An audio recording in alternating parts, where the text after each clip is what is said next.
Apa sih yang harus kita perhatiin supaya bisa punya kesehatan mental yang baik? Untuk menjaga kesehatan mental, pastinya nggak ada satu rahasia atau resep jitu aja.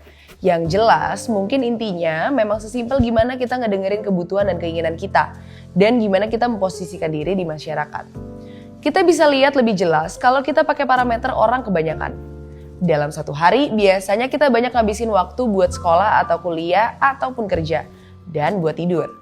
Secara garis besar, bersekolah, berkuliah, atau bekerja itulah yang jadi tolak ukur utama buat kita ngerawat kesehatan mental. Karena gimana pun juga, kesehatan mental akan mudah keganggu kalau kegiatan utama kita nggak teratur dengan baik. Mungkin di antara kita masih ingat gimana Karl Marx yang perhatian banget sama cara buruh kerja. Kalau buruh gajinya kecil, datang kerja, lalu pulang dan cuma berkegiatan seperti robot selama bertahun-tahun, nggak ada kenaikan jenjang yang baik, nggak ada pengembangan diri yang berarti, yang bikin khawatir adalah buruh ini mengalami gangguan jiwa. Gimana pun juga, pekerjaan itu refleksi utama diri kita. Pekerjaan ikut ngebantu kita mendefinisikan siapa diri kita. Kalau pekerjaan itu nggak cocok dan ngasih tekanan terlalu besar, biasanya perilaku kita di rumah, di dalam circle pertemanan, dan di luar kantor juga jadi ikut keganggu.